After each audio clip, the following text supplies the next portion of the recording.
బొమ్మల కథలు. పొలమూరి అనే ఓ చిన్న గ్రామంలో రామశాస్త్రి రమ అనే దంపతులుండేవారు. ఊర్లో ఎవరితోనూ ఎలాంటి తగాదాలు లేకుండా ప్రశాంతంగా జీవనం సాగిస్తూ ఉండేవారు. ఓ 2 ఎకరాల పొలం, ఒక ఆవు, ఇవే వారి ఆస్తి. వారి పిల్లలిద్దరూ పట్నం వెళ్లి స్థిరపడిపోయారు. అలా ప్రశాంతంగా సాగిపోతున్న వారి జీవితంలో ఓ రోజు రామశాస్త్రి రమతో ఇలా అన్నారు. రమా, నీతో ఓ విషయం మాట్లాడాలి. ఏమిటయ్యా అది? ఏమైంది? మన 2 ఎకరాల భూమి ఉంది కదా, దాన్ని కౌలుకి ఇచ్చేద్దాం అనుకుంటున్నాను. అవునయ్యా, నీకు వయసైపోతోంది. ఈ వయసులో ఆ పొలం చాకిరీ అవసరమా చెప్పు? నేనే ఆ పొలం అమ్మేయమని చెప్దాం అనుకున్నాను. అవునా? అవునయ్యా. పోన్లే, అమ్మేయడం కంటే కౌలుకివ్వడం కూడా ఒకందుకు మంచిదే. మనకేం తక్కువ ఉందని పట్నం నుంచి పిల్లలు డబ్బులు పంపిస్తూనే ఉన్నారు. ఈ ఆవుంది అవునే, సరిపోతుందనే అనుకుంటున్నాను. అని ఇద్దరూ భవిష్యత్తు ప్రణాళికలు వేసుకుంటారు. రోజులు గడుస్తాయి, కానీ కౌలు డబ్బులు సరిగ్గా రావు. మెల్లగా పిల్లల దగ్గర నుంచి కూడా డబ్బు రావడం ఆగిపోతుంది. ఏమిటయ్యా ఇది? మనం ఒకటనుకుంటే ఇలా జరుగుతోంది.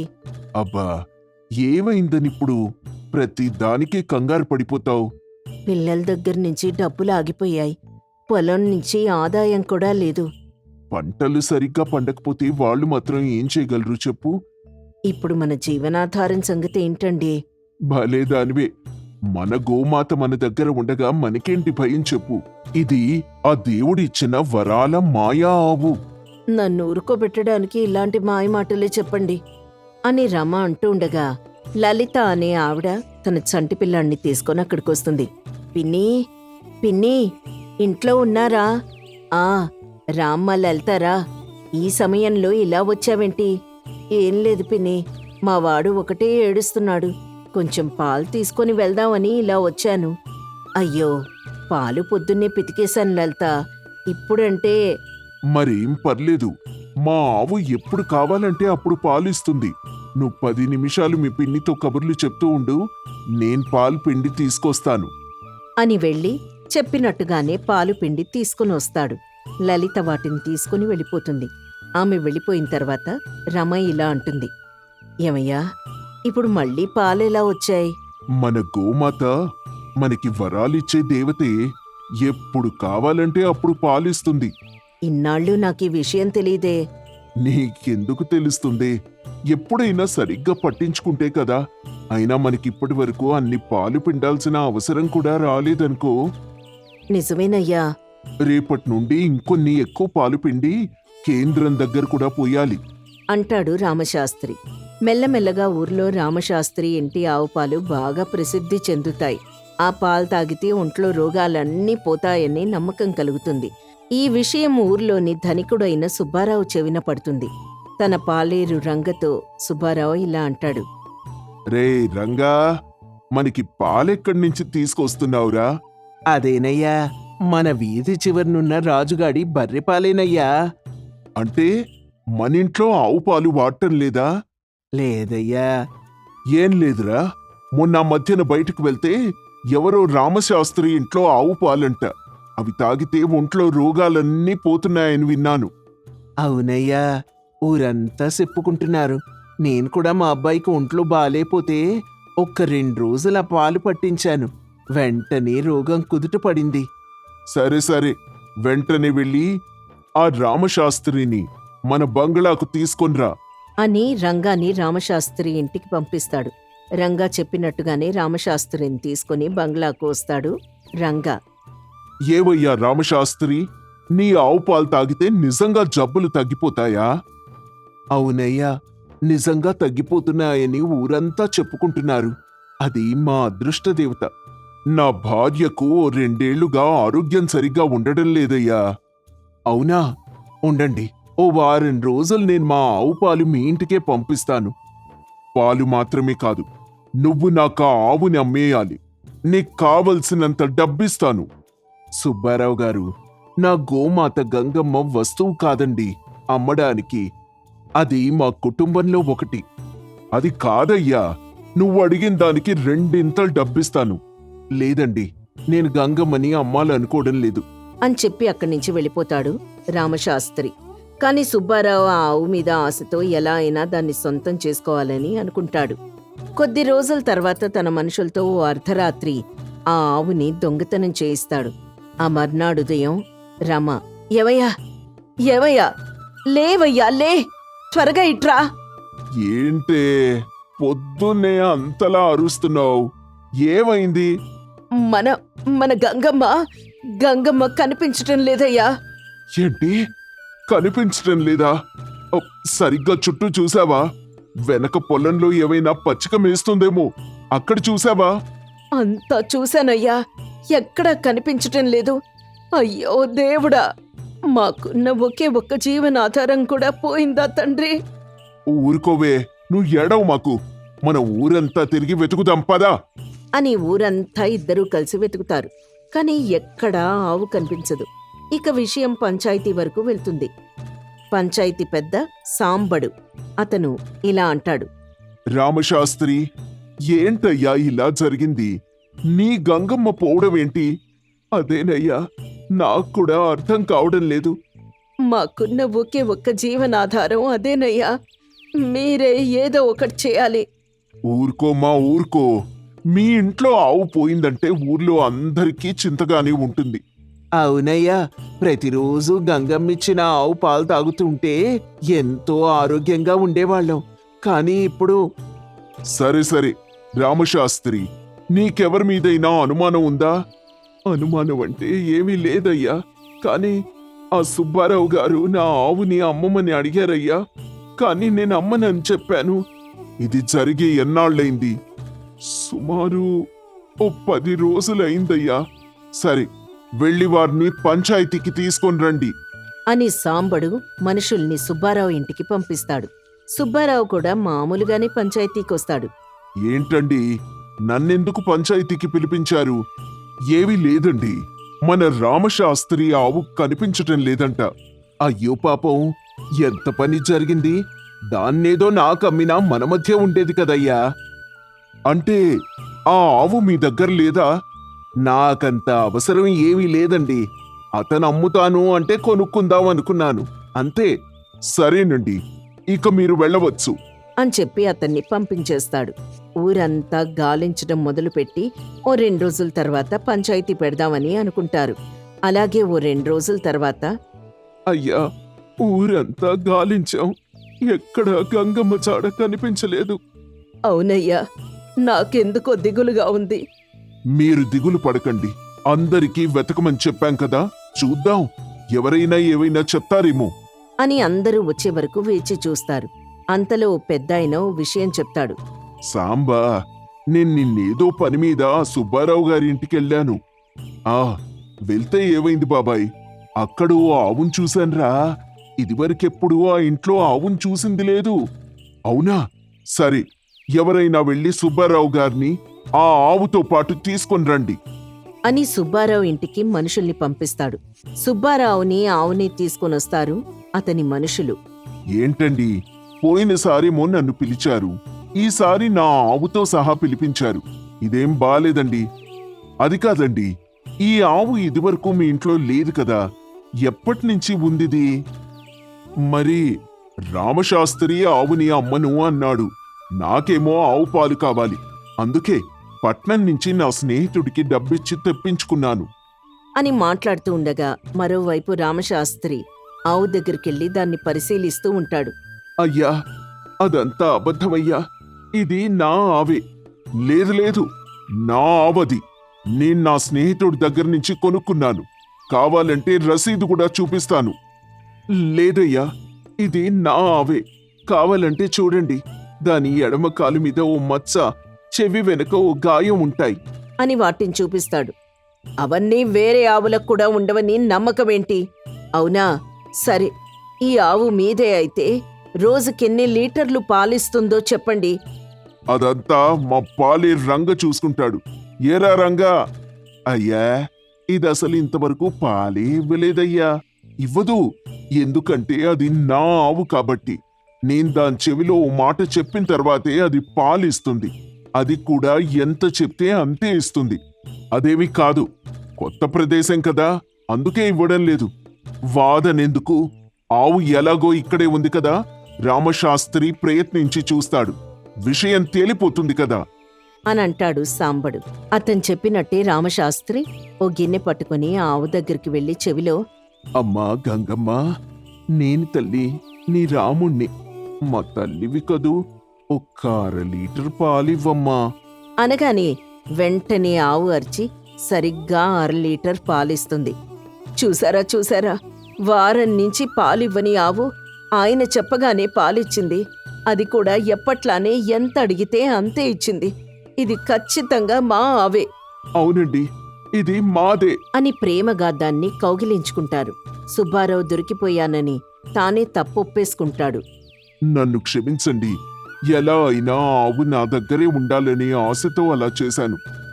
ఇంత ధనికులై ఉండి ఇలా చేయడం న్యాయమా చెప్పండి? మీ పరువు ప్రతిష్టల గురించి కూడా ఆలోచించలేదా? సరేనయ్యా, పోన్లేండి, మా గంగమ్మ మాకు దొరికింది, అంతే చాలు. నన్ను క్షమించండి. మీరు ధనవంతులు కావచ్చు, కానీ నిజాయితీని కొనలేరు. దొంగతనం చేసినందుకు శిక్షగా రామశాస్త్రి ఆవుని పోషించడానికి 1 సంవత్సరానికి సరిపడా డబ్బును మీరే భరించాలి. సరేనండి అని చెప్పి అక్కడి నుంచి వెళ్ళిపోతాడు సుబ్బారావు. రామశాస్త్రి రమ కూడా వారి ఆవును తీసుకుని ఇంటికి వెళ్ళిపోతారు. ఆనందంతో రామశాస్త్రి పాలు పితగ్గా ఆవు ఎప్పటికంటే ఎక్కువ పాలిచ్చింది. చూసావా రమమ్మ, నిజాయితీని కాపాడితే దైవం కూడా మన కోసమే ఉంటుంది. అవునయ్యా, ఇది మనకి ఆ దేవుడిచ్చిన వరం సరే సరే, ఇక నుంచి మనం దీన్ని జాగ్రత్తగా చూసుకోవాలి అని ఇద్దరూ అనుకుని అప్పట్నుంచి ఊర్లో అందరికీ మరిన్ని పాలు పోస్తూ జీవనం సాగిస్తూ ఉంటారు. నిజాయితీ, ధైర్యం, కష్టపడే మనస్తత్వం ఉంటే మాయా ఆవుల అదృష్టం మనదే అవుతుంది. వెంకటాపురంలో రామరాజు, సుశీల అనే దంపతులు నివసిస్తూ ఉన్నారు. వారికి ఒక్కగానొక్క కూతురు, పేరు నందిని. వీరిది చిన్న కుటుంబం, చింతలేని కుటుంబం. ప్రశాంతంగా జీవిస్తూ ఉంటారు. ఒకరోజు పక్కింటి శాంతక్క శుభకార్యానికి వీరిని ఆహ్వానిస్తారు. సుశీల, రేపు మా ఇంట్లో మా కోడలి సీమంతం జరుగుతుంది, మీరందరూ తప్పనిసరిగా రావాలి. భలే దానివక్క, నువ్వు అంతలా చెప్పాలా? మీ ఇంట్లో కార్యక్రమం అయితే మా ఇంట్లో కాదా? అందరికంటే ముందుగానే వచ్చి వచ్చిన అతిథులకు మర్యాదలు చేస్తాం. బాబూ రామరాజు, ఇది ఆడవాళ్ల శుభకార్యం అని చెప్పి నువ్వు రాకుండా ఉండమాకు. నువ్వు కూడా తప్పకుండా వచ్చి భోజనం చేసి వెళ్ళు తప్పకుండా వస్తామండి అని రామరాజు చెప్పగానే శాంతక్క వాళ్ళు వెళ్ళిపోతారు. వాళ్ళు వెళ్ళిపోయిన తర్వాత రామరాజు, సుశీల ఇలా మాట్లాడుకుంటారు. శుభకార్యం అనేసరికి బంధువులు, చుట్టాలు, పక్కాలు అందరూ ఒకచోట కలిసి సందడి చేస్తూ భలే ఉంటారు. చాలా ముచ్చటగా ఉంటుంది కదా ఆ కార్యక్రమం. మన వాళ్ళందరూ ఒకచోట చేరి సందడి చేస్తూ ఉంటే ఎంత ఆనందంగా ఉంటుందో. అవునండి, చుట్టాలు, బంధువులు అందరూ ఒకచోట ఉంటే భలే సందడిగా ఉంటుంది. ఈ మధ్యకాలంలో ఎటువంటి శుభకార్యాలు జరగడం లేదు.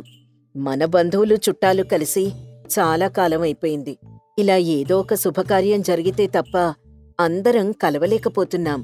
అవునే, ప్రత్యేకించి శుభకార్యాలు జరిగితే తప్ప చుట్టాలు, బంధువులు మన ఇళ్లకు రావడం లేదు, మనము వెళ్ళడం లేదు.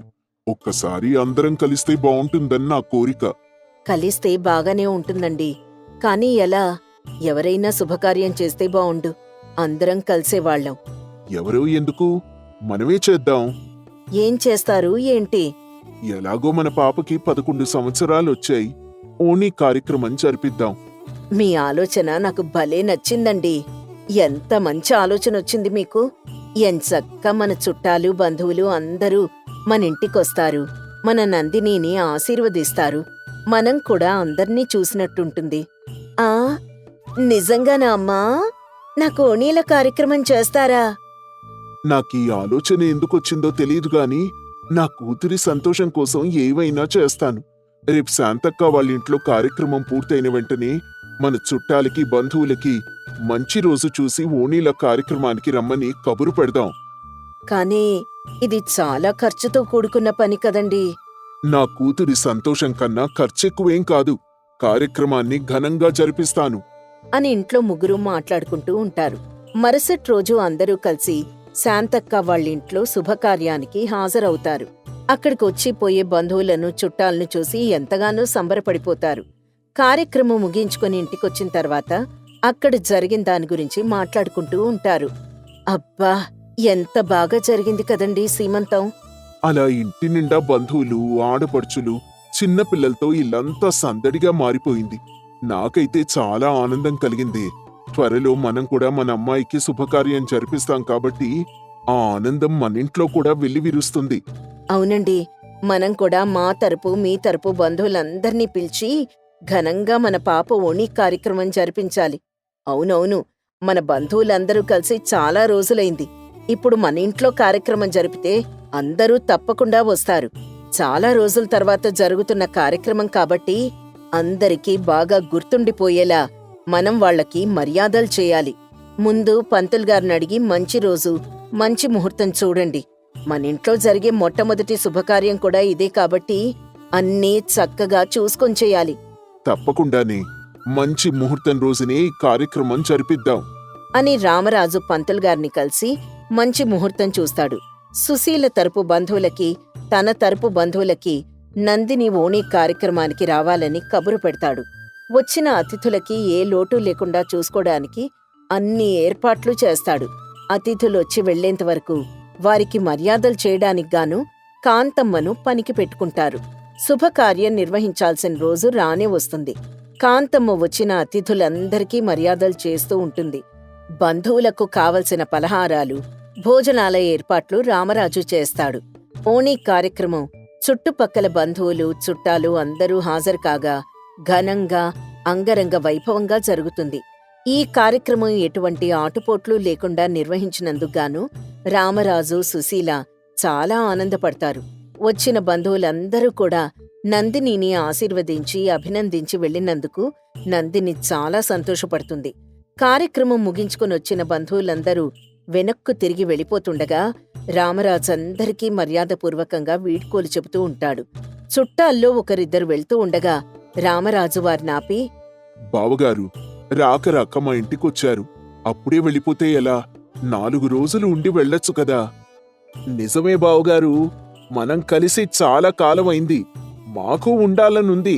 కానీ మీ కార్యక్రమం విషయం తెలిసిన తర్వాత మిమ్మల్ని కలవాలని ఎక్కడ పనులు అక్కడే ఆపేసొచ్చాం. వెళ్ళి ఆ పనులు పూర్తి చేయాలి. ఈసారి వచ్చినప్పుడు ఖచ్చితంగా ఉంటానులేండి అని చెప్పి వెళ్ళిపోతారు. అలా వెళ్తున్న అందర్నీ అడుగుతాడు. అందరూ కూడా ఏదో ఒక కారణం చెప్పి వెళ్ళిపోతారు. ఇంతలో అక్కడికి సుశీల వచ్చి, ఏమండి, అలా అందర్నీ ఉండమని అడుగుతారెందుకు? ఎవరి పనులు వాళ్లకుంటాయి కదా. వాళ్ళని బలవంతంగా ఉండమండం ఎంతవరకు సమంజసం చెప్పండి. అది కాదే మొద్దు. వచ్చి వెళ్తున్న వారిని అలా అడక్కపోతే పట్టించుకోలేదు అనుకుంటారు. ఎలాగో వచ్చిన వాళ్ళందరూ వెళ్ళిపోతారు. ఆ విషయం మనకెలాగో తెలుసు. మాట వరుసకు అడిగితే తప్పే ఉంది. మీరు భలే మాటగారి సుమండి. రాచమర్యాదలన్నీ మీ దగ్గరే నేర్చుకోవాలి అని ఇద్దరూ మాట్లాడుకుంటూ ఉండగా వారి బంధువుల్లో వీరన్న, గోపన్న, సీతమ్మ అని 3 బంధువులు వెళ్తూ ఉండగా రామరాజు, అదేంటి బావా అప్పుడే వెళ్ళిపోతున్నారు? రాక రాక మా ఇంటికొచ్చారు. 4 రోజులు ఉండి వెళ్ళొచ్చు కదా. అప్పుడే వెళ్ళిపోవాలా? నిజమే బాబా, నాక్కూడా వెళ్ళాలనిపించటం లేదు. కాని మీ చెల్లెమ్మే వెళ్ళిపోదాం అంటోంది. నాకేమో ఇంకా ఇక్కడ ఉండాలనుంది. కానీ ఏం చేస్తాం? చెల్లెమ్మ, మా సంతోషం కోసమైనా కనీసం 2 రోజులైనా ఉండి వెళ్ళండి అని రామరాజు మాట వరుసకు మాట కలుపుతాడు. ఇదే అనువుగా గోపన్న ఇలా అంటాడు. అరే, రామరాజు బావా అంతలా అడుగుతూ ఉంటే మీరేంటి మారం చేస్తారు? బావా, మేమిక్కడే 4 రోజులు ఉండి వెళ్తాం, సరేనా అని వెనుతిరిగి ఇంట్లోకి వెళ్తారు. గోపన్న మాటకు రామరాజు కంగు తింటాడు. సుశీల వైపు చూస్తూ, మనమే అడిగాం కదా, ఉండనివ్వు. 4 రోజులేగా, ఇట్టే గడిచిపోతాయి. మనవేదో మాట వరుసకు అడిగితే వీళ్ళు నిజంగానే ఉండిపోయారండి. అసలే వీళ్ళు బకాసుర వంశానికి చెందిన వాళ్ళని పేరు. ఏం చేస్తారో ఏమో అని భయపడుతూ లోపలికి వెళ్తుంది. వచ్చిన బంధువులందరూ వెళ్ళిపోగా వీళ్ళు 3 మాత్రమే ఇంట్లో ఉండిపోతారు. వీళ్ళకి కాంతమ్మ ప్రతిరోజు మర్యాదలు చేస్తూ ఉంటుంది. 4 రోజులు గడిచిపోతాయి. కాని వీళ్ళిక్కడి నుంచి వెళ్లరు. వారం గడుస్తుంది. అయినా వెళ్లరు. ఒకరోజు కాంతమ్మ, రామరాజు, సుశీల ఇలా మాట్లాడుకుంటూ ఉంటారు. ఏమండి, మీరేదో మాట వరుసకి 4 రోజులు ఉండండి అంటే వీళ్ళు వారం గడిచినా కూడా వెళ్లడం లేదు. అవునయ్యగారు, వీళ్ళెక్కడి మనుషులండి?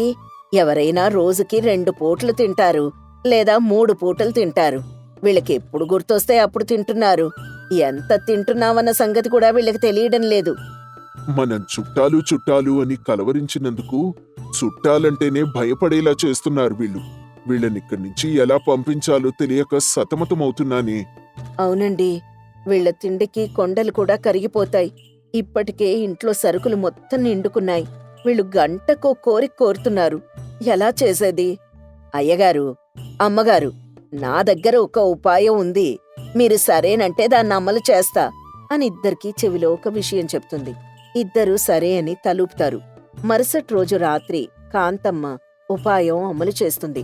అందరూ భోజనం పూర్తి చేసుకుని నిద్రకు ఉపక్రమించే సమయానికి కాంతమ్మ జుట్టు విరబోసుకుని పెద్ద పెద్దగా అరుస్తూ కేకలు వేస్తూ నట్టింట్లో కూర్చొనుంటుంది.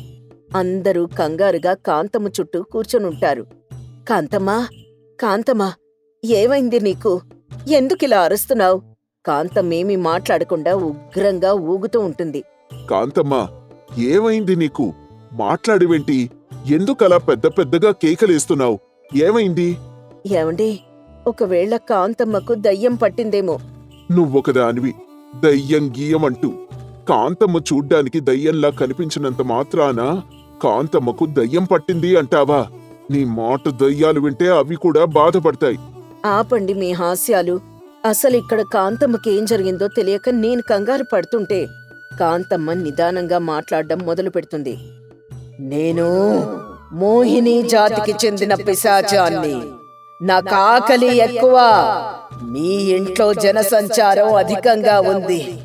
రోజుకొకరిని భక్షించిన వారం రోజులు నేను ఇక్కడే ఉండొచ్చు.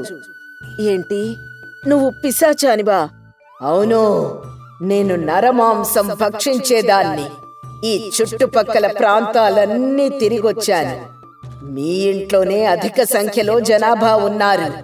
అందుకే మీ ఇంటిని ఎంచుకున్నాను. అమ్మా, పిశాచమా, వాళ్ళు మా ఇంటికొచ్చిన అతిథులు తల్లి. వారికేవైనా జరిగితే మాకు చెడ్డ పేరు వస్తుంది. కాబట్టి ముందుగా నన్ను, తర్వాత నా భార్యను, తర్వాత నా బిడ్డను భక్షించు. అంతేకాని మా ఇంటికొచ్చిన అతిథుల్ని మాత్రం ఏమి చేయమాకు తల్లి. నీకు పుణ్యం ఉంటుంది. శుభకార్యానికి ఇంటికి పిలిచి వారిని దయ్యానికి ఆహారం చేశాను అని చెడ్డ పేరు నాకొద్దమ్మా. ఈ రోజు నాకు ఆహారం ఈ కాంతమ్మే. ఈ రోజుకి దీన్ని సరిపెట్టుకుంటాను. మీ సంగతి రేపు చూస్తాను. నాకు రోజుకు ఒక్కరు మాత్రమే కావాలి. అయ్యయ్యో, కాంతమ్మ మా ఇంటి మనిషి కాదు తల్లి. తను మా ఇంటి పని మనిషి. పాపం, అభం శుభం తెలియని అమాయకురాలు. తనని విడిచిపెట్టి నన్ను భక్షించు.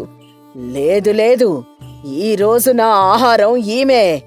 మీ సంగతి రేపు చెప్తా అని కాంతమ్మ గట్టిగా కేక వేసి స్పృహ తప్పి పడిపోతుంది. కాంతమ్మ కేకకి అందరూ ఎవరి గదుల్లోకి వాళ్లు వెళ్లి దాక్కుంటారు. మరుసటి రోజు ఉదయం లేచేసరికి బంధువులు కనిపించరు. చుట్టాలు వెళ్ళిపోతారు. సుశీల, కాంతమ్మ ఉపాయం బాగా పనికొచ్చిందే. తెల్లారేసరికి అందరూ ఇల్లు ఖాళీ చేసి వెళ్ళిపోయారు. అవునండి, ఇంట్లో చుట్టాలందరూ చెప్పా పెట్టకుండా వెళ్ళిపోయారు. ఇంతలో కాంతమ్మ వచ్చి, నేను చెప్పాను కదండయ్యా, ప్రాణం మీదకొస్తే అన్నీ వదిలేసి పారిపోతారని. కానీ మీ చుట్టాలు అన్నీ సర్దుకొని మరీ పారిపోయారు. చుట్టాలు చుట్టాలు అని కలవరించినందుకు చుట్టాలు బాబోయే చుట్టాలు అనేలా చేశారు వీళ్ళు. ఈసారికి సరే, మళ్ళీ మన అమ్మాయికి పెళ్లి చేసినప్పుడు వస్తారుగా, మరప్పుడేం చేస్తారు? నేను నా కూతురికి పెళ్ళే చేయను.